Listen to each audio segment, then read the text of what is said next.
पंचमुद्र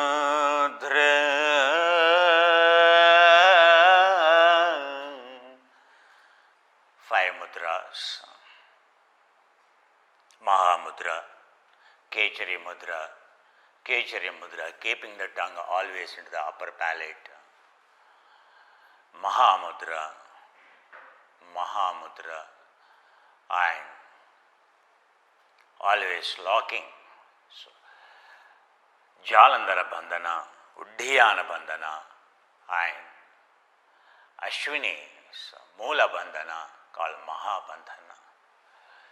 When you contract and when you expand, either it becomes Mudra, Mahamudra. A slight variation, that's all. Mahamudra. Expansion, contraction. Contraction is to expand. A mudra means, and which purifies. The five mudras are, one is this, and Kechari Mudra, Angile Mudra in the note, and Kechari Mudra, glottis. Hrudaya Mudra is a heart, and Nabho Mudra is this, reproductive Mudra is this. And combined Mudra is called Mahamudra. These are the Pancha Mudras, the greatest mudras of purification. That's why if you really examine Vibhuti Pada of the Patanjali, and before he goes on to do the Samyama, in every cell for the purification are Nana, developing a Nana, developing an insight, going through it, dissecting entire body, the journey through 70 trillion cells, and when you become observer of 70 trillion cells, that's called Prakriti Dharana. We are made up of 70 trillion cells. Every cell has a conditioning. When you become an observer, drashta, of 70 trillion cells, that leads to least state of energy, least quantum state of energy. What a human harmony across all the 80 octillion atoms, molecules you have. These are molecule, not atom. 80 octillion molecule the body is made with. And the 80 octillion molecule, and each molecule again so many atoms, and you can see. And so when you observe the 80 octillion molecules, when they lose their duality and when they attain first a single state or singularity, this is called least quantum state of energy. This is called in physics omega, and when omega becomes 1, that is called singularity. Then comes, it is not in your control, the last one, that's why it is called zero. Up to singularity, this is called a yogic state. Up to this you are aware, and it is in your hands. And every saint functions from this uniform least state of consciousness. It is a pure field of consciousness. And Einstein theory of relativity, as Einstein rightly pointed out to his daughter, and when ego becomes zero, the very E becomes a driving force of healing energy, and then so the power of love is multiplied with the velocity of the light, and that can pervade, that can profuse like Buddha's love. And it's not in fact the square of the velocity of the light, but square of the consciousness. And if you are using it as a negative energy, as I told, every action has a reaction, and in a hatred or in a reaction, the same way the negativity multiplies like this. Right now, if you look at the energy of the coronavirus, the way it is multiplying is like this, exponential. And the same way, but the ego part or energy part multiplies by default because it is a field of entropy. But for you to drive it at your will, you need to make your ego zero. And when your ego becomes zero and it becomes entropy zero, then it becomes an energy that responds, not reacts. As long as ego is there, it is only reacts, it burns. But whereas if you become egoless, responds, and responding, reacting, the entire nature consciousness responds, like Rama Rajya, when King Ashoka ruled the country, when Rama ruled the country, when Buddha is there, and you can see, and how the nature responds, not nature, all the universes respond. So Patanjali says the Pancha Mudra, the 5 mudras. First, and Patanjali talks about this 5 mudra, 5 dharanas, 5 places before you go into every cell. And so Patanjali makes, because Patanjali teaching is for and Madhyamadhikari and mediocre, not Utthamadhikari, not very intelligent, not with the highest wisdom, mediocre mentality, or Adhamadhikari, lowest mean mentality. It is not for mean mentality people. Whoever it is, so Patanjali teaches, he is teaching sadhana pada. Why he has given a methodology? So that everyone can practice. That's called mediocre mentality, as Madhyamadhikari. So the one who can understand. So for him, he is not a Utthamadhikari directly, and to become an observer of 70 trillion cells, the field of DNA, or the field where exists your DNA, RNA molecule, the inscription, and to go to single state. So before you go into the 70 trillion cells, the journey through the 70 trillion cells start in 50th shloka, and before that he talks about all these other shlokas are all about Pancha Mudras. First he tells you to meditate on, and your 5 places he will tell you how to meditate on your reproductive urinary system and on your solar plexus region, your reproductive urinary system and reproductive urinary excretory system as a one, and then your digestive system as a one, and your cardiovascular and respiratory system as a one, and cardiovascular respiratory system as a one, and nervous system as a one. And if you see the 5 dharanas that he gives you, excretory and urinary, reproductive, all these are lower centers, gravity centers. The first is to get over that gravity center. It always moves down, as I said, water, solid element always, and flows down. And next comes uplifting. Once you dissolve, once you purify, a meditator gets. So once you decondition, it is by samyama. The samyama first is done at this level. And he cautions, because people coming from different backgrounds of Ravanasuras, demon class, and they get powers. And when you concentrate on this, that's why he said, so he cautions about developing a vairagya, detachment to every step. And then comes your fire station, your digestive system, and where the element is a fire. So fire moves like this, and digestive. So digestive system and its organs. When you say digestive, means your stomach, your liver, your small intestine, your pancreas, your spleen, everything in your navel and around the navel region.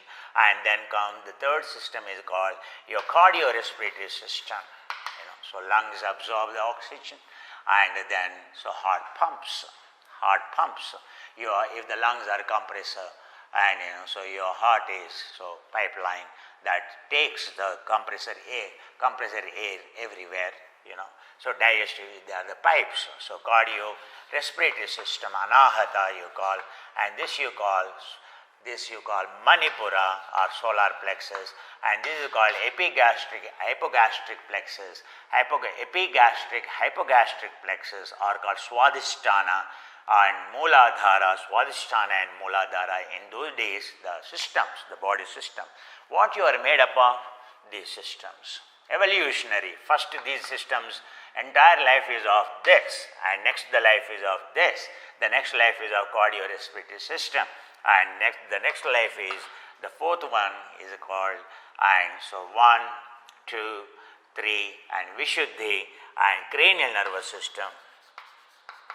Cranial nerve, which is a very, very important, and cranial nervous system, the 12 pairs of the nerves, and then fifth one is, so connecting to the consciousness, fifth one is the central nervous system or prefrontal cerebral consciousness, central nervous system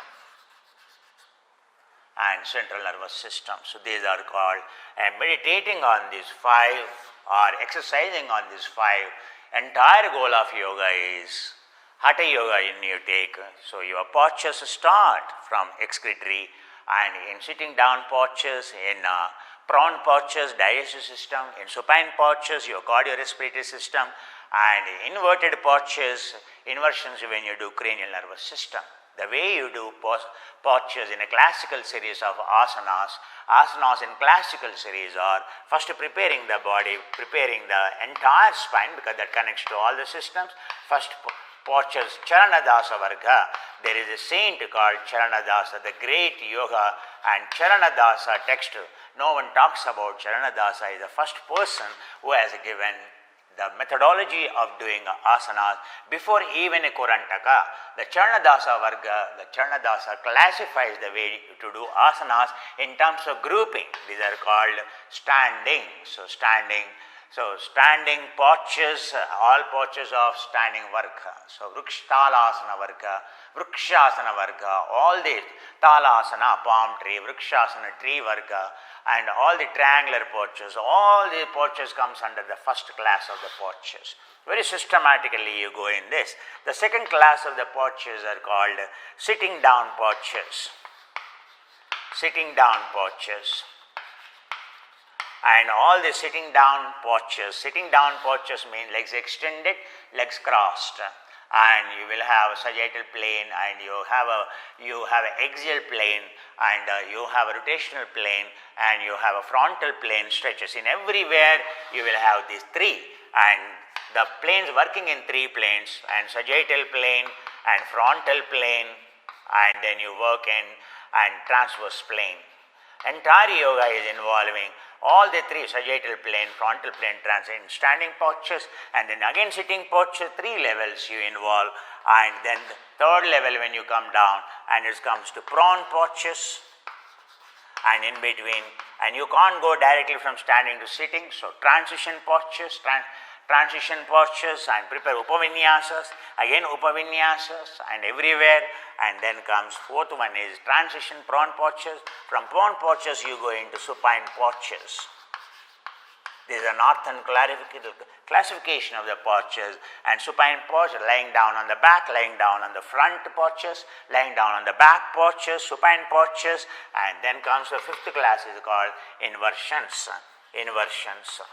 Inversions is head stand, head down and legs up, and all inversions, whatever the inversion it is, head down postures, and your trunk or your waistline or your legs up postures are called inversions, like Sarvangasana, a shoulder stand and headstand postures, Viparita Karani, a 75-degree angle, Vichitra Karani, all these postures comes under, and headstand postures comes under the inversions.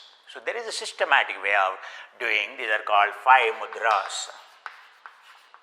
And Hatha yoga, or whether you take a tantric, when you go to the Kundalini yoga is all about again journey from Mooladhara and journey from this. You take any modern healing, it is based on Tibetan Tantra system, and this is yantra, and if you know how to manage, it's called mantranga, and then you know tantra. The tantra means technology, and so technology of management of this biological machine. So biological machine, yantra means your body is industry, a machine, biological machine. And because every machine needs a servicing, it needs a purification, it needs a repair and maintenance, and every machine has to be up to the biological machine, it means a yantra.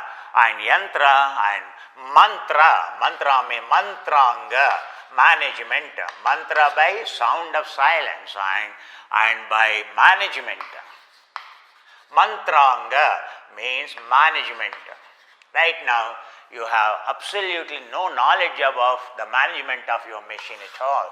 Management means So a company chief executive knows entire organization, each one's role clearly specified. So that's why he is called a management. He knows every affair. You take production department, you take finance department, and you take HRD, a personal department, or you take marketing department, you take any of the limbs of the organization, then a chief executive officer or a managing director is supposed to have on fingertips idea. So all the time, and what he is called, he is a management. He knows management. Management means he knows everything. So whom to use, when to use, is called like a RNA job, messenger RNA. The company policies given by the owner are executed by a powerful chief executive, Mantranga. Right now this machine, neither software you have any control, nor hardware you have any control, and you are driving this vehicle, and with the result, and when driver is not in its seat, when you do not know how to drive this vehicle, and by default, and the vehicle is driven, and you have absolutely no control on your steering wheel, and you are just sitting there blindfolded, and with the result, and what we get? So accidents happen to the vehicle, and that's what we call diabetes, hypertension, obesity, cancer, all the inflammatory diseases, inflammation, pain. Pain means accident, because and you are driving this vehicle blind, and it goes hit here, and the vehicle goes hit, bumps here, and it goes hits here, and you look at a boss, you bump there, and you look at a wife, you bump there, and you look at the children, you bump there, and every bump, every reaction only burns you. That's why your vehicle, your software, hardware is completely not functioning. Why? Because your entire management is outside. All you know, management is outside, and you do not know the management inside at all. Entire world is interested in managing others, not in managing self. Managing the wife is very important. He wants wife to listen to you, but his own system is not in his control. He can't manage himself, his health, any of his parameters, neither his software nor hardware, but he wants to manage others. This is called ignorance, this is called foolishness, that is called ego. And first know your management, Swadharma, know your management before you talk. If you know your management, automatically you know the others' management. And instead, you want to manage others, and then you have no idea, you don't know how to manage yourself. And that's where people see, you can't even manage yourself, why you are managing me? Why you are trying to manage me? That is called slave mentality. You want to drive the entire world behind you like a crazy guy. You want to become a center of attraction. You want to make the world to become a slave to you. And that's not. So managing yourself once you know, and then you understand, you become a source of love instead of source of unhappiness. Each one of us right now by default, we are the source of unhappiness in the organization, in the family, everywhere. And the transformation from so that source of a misery, unhappiness, we have to transform to source of happiness. When you become a source of happiness, and everything, this consciousness spreads everywhere, and there will be, it only takes a time, but there will be a lot of change in you. So when we are, it is all about, and so self-centeredness and selflessness at the end. So when we go into Pancha Mudra, so when we go on concentrating like this, and asanas when you do like this, the purpose of doing the asanas is to purify Annamaya Kosha, the physical level, the gross level, and then purpose of pranayama, breathing techniques, is to purify intracellular oxygen management and purifying unwanted gases, unwanted air elements, unwanted gases generated, and supplying prana, supplying oxygen, like this mudra and bandhana. Mudra means contraction and expansion. Hundreds and thousands of mudras are there. I am not going to, every organ you have mudra, netra mudra, karna mudra, and you have nasika mudra. This is called a nasika mudra, like this. These are all the cleansing mudras they are called, but when Patanjali is giving you, and he is telling you the same system, excretory, digestive, cardio, and respiratory system, a tantra way, and he is concentrating on them, is The problem is, so if your goal is to experience, then it causes a premature kundalini it will produce. It will never bring transformation. If you are trying to boost your ego by working through this system, so you will become a demon. You will become ego-centered. And if you use these systems, if you use this meditation for detachment or vairagya, and then you will become a source of power of healing you become. That's only the difference. So Panchamudra, what are the Panchamudras? Entire yoga philosophy is classified like this, Charanadasa Varga, and next comes Kurantaka Varga of classification, and like Vinyasa when we are doing it comes from Kapala Kurantaka, different names, the same book is called Sri Tattvanidhi or a Kapala Kurantaka, and little modifications, but it is the same book called Kurantaka Yoga people call, or Kapala Kurantaka, actually its name is Kapala Kurantaka, and Panchamudras, what are the 5 levels of working in. So, and when you do samyama in observation, manomaya kosha, panchendriyas, panchabhutas, again controlling tanmatras, so all these are 5, and once you control the indriya mind, and then you come into samyama, dana, dhyana, samadhi when you apply at every level of these 5 levels as Patanjali gives, then after purifying separately, and after you purify them, after you develop the detachment, then Patanjali will take you through the entire body, will take you through the journey through the 80 octillion cells, and he will take to you from the 50th shloka. Because by then you have already purified entire system. This is called Panchamudra. Why he used the word Panchamudra? Because Shankaracharya or anyone, Shankaracharya has done 84,000 asanas, you should know that. That's the reason. He knows every mudra. He knows Hatha Yoga classification, he knows Vedanta classification, he knows Dharana classification, that's why. And very rare indeed you will hear the name of Panchamudra. It is only Shankaracharya who can talk about the Panchamudra. Understand what is a Panchamudra? Panchamudra is not an ordinary mudra, and with the finger mudra, dhyana mudra. This is called this is called dhyana mudra. This is called chin mudra, and this is center, because this is a heart connecting, this is central nervous system connecting, and your breath will be shallow here. Your breath will be intercostal. This is called clavicular breathing, and where your breath goes. So to control the breath, to make your breath shallow, you keep mudra like this. This is called dhyana mudra. And so this is called chin mudra. When you middle of your index finger, when it goes perpendicular to the thumb, center of the thumb, when you hold it like this is called at a angle. When you hold it like this, it's called a chin mudra. So chin, and this is clavicular, intercostal region, chin, your heart connecting. For heart connecting meditation you use this. For mantra meditation you use this. And then comes Vayu mudra. This is also called sometimes Dhyana Mudra. This is called Vayu Mudra. When you use Vayu Mudra like this, and this is diaphragmatic breathing.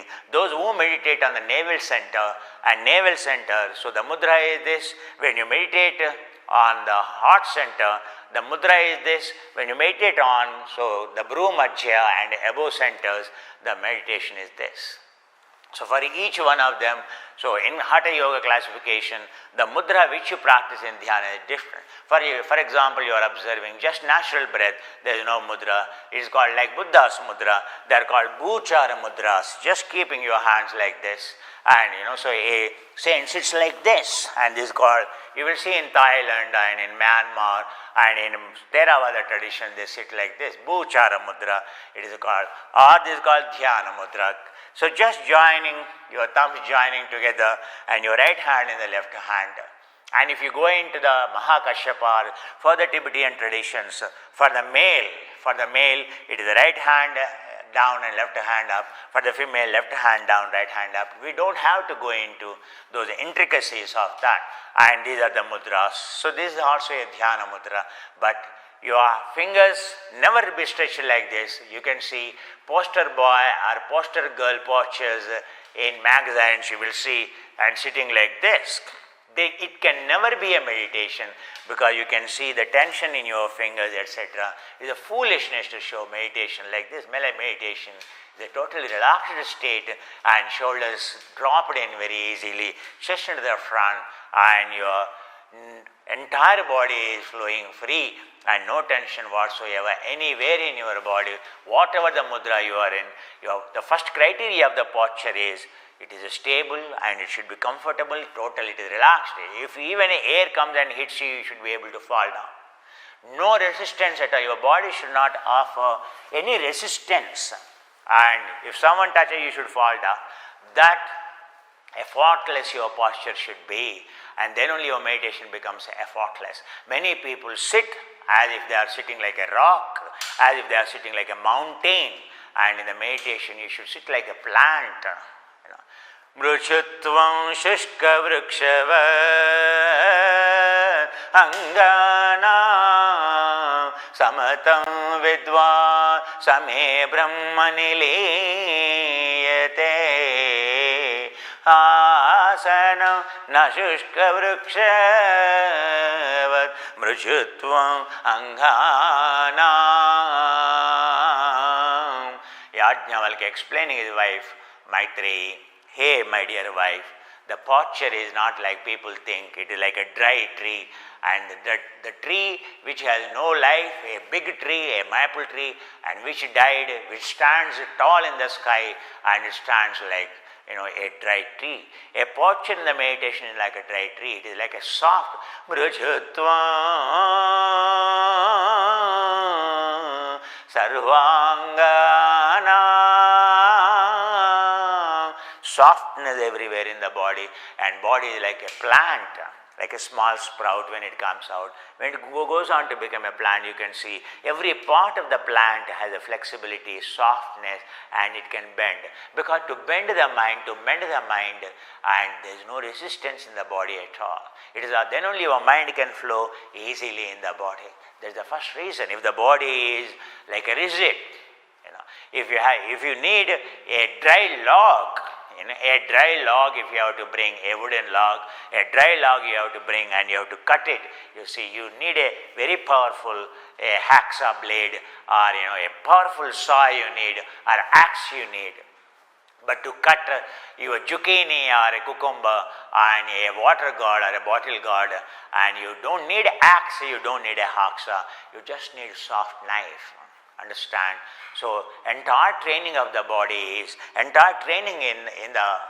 to purify 8 trillion cells, and the purpose of yoga is to make your body so soft like a bottle gourd, so that your mind can easily do the purification. If the body it becomes like a dry log of a wood, and then mind cannot penetrate through such a body, and mind very difficult, and you need to have very, very sharp mind, and even the sharp mind you have to beat it like axe strokes you have to give, and that is only destructive. That is the reason and why Hatha Yoga is required. Hatha Yoga is preparing your dry log like a body, no flexibility, no balance, and a lot of grossness in the body, in Annamaya Kosha, Sthulamaya Kosha, Sthula Sharira, gross body, to bring that softness, to bring that to flow, to you make your body to go into the zero from high resistance to take into the zero resistance is meant for all the purpose of all Hatha Yoga is only that. And then when you sit in meditation, the mind job becomes easy. The way you sit in the posture itself will tell whether you know the meditation or not. So it is a very simple to understand, because it is a science, there is a logic behind it, behind everything. When a saint says, when a yogi says, there is a reason why one has to be trained in a tradition. So the Pancha Mudras, I have explained it to you, and the Pancha Mudras are this. So now meditating on all these centers, and meditating it in the purpose is not meditating on the center whether my chakra opened or not. Chakras are nothing but a plexus centers or ganglion centers, and from where your mind is controlling, and every organ, every cell. So principal centers. So before you work, and it is the governance from top to down first. Very easy. and then go from bottom to top. Ultimately, there is an afferent body by default is established in afferent communication. Afferent communication, afferent means from brain to downward journey. That's why you go in the principal main centers you go through. You work on ganglion centers first, management. Ganglion centers are and central entire excretory system. Before you go into every cell, and you first work on what controls the entire excretory and reproductive system, urinary system. So that center in your spine which controls the entire region of that, and those motor units you are recruiting in the beginning, and so to make your job simplified. And once these systems are purified, then you go, communication is from cell to brain, every cell, and you are working, and cell to brain, cell to heart, and heart to brain. And this is called afferent communication. Afferent communication is what we need, and upward communication. And so organizations will flourish when there is a bottom to top approach and no top from down approach. A zero defect product, a performance of an organization will be absolutely and brilliant like Japanese. So all the total quality management system is so by the people. The one who is working there, he knows the problem, he knows the defect. The one who is working in the chief executive is the last person in the chain to know actually the problems of the shop floor or down the field problems he doesn't know. That's why the one who systems, so from cell to brain communication, the one who has from down the level to the top management connection, the one who established that management, those organizations will flourish. Now top to down approach, always every management forum, every personality development they talk about, every chief executive is trained, and the approach is from cell to the brain, heart to the brain. It is an organizational structure. And right now, and we are using our head to control this cell, that's why we are unhappy, unhealthy. The day you listen to the cell and what cell needs, if you give, and you are in the heart, and if you function from the heart, and if the heart controls the brain, and so heart is listening to the cell all the time, heart is pumping the oxygen depending on the cell requirement. Who decides how much breath you have to take? It is the cell. It is the metabolism. It is the cell demand. I want cell function. Cell is unhappy. It is consuming more oxygen. It wants more oxygen, and your heart is pumping more, and you are breathing more. And your cell is very happy. It is very, very happy. It doesn't want to consume. It is conserving like COVID period, sitting at home happily, and everything is conserved. And so no gasoline, no petrol is burnt. Everything is conserved. And so cell is conserved, and then hardly there is any job for the heart. Heart is happy and the brain is happy. Simple. In afferent communication is the way of conservation of energy, and top to down approach is always a consumption mode. So the same way in the body also, and the way from bottom to top and top to down approach, and afferent from cell, finally your journey is from cell to this, when all the cells reach to least state of energy only comes. So this is a concept of Panchamudra. Here the Panchamudras are, and Swadhisthana, Mooladhara together because they flow down, and fire, and then air, and then space, and then space, and then the consciousness. These are the called five elements, working with the five elements, solid, liquid, fire, so fire, and then air, fire, air, and space. These are the five, and five together are, so consciousness is another element. If you keep and water and solid element together. Otherwise, these are the five elements. Controlling and dissolving one element in the other is the purpose of doing yoga, Laya yoga, dissolving one element in the other. So before you go into the super conscious state, and that's the reason Shankaracharya used this word called Panchamudra.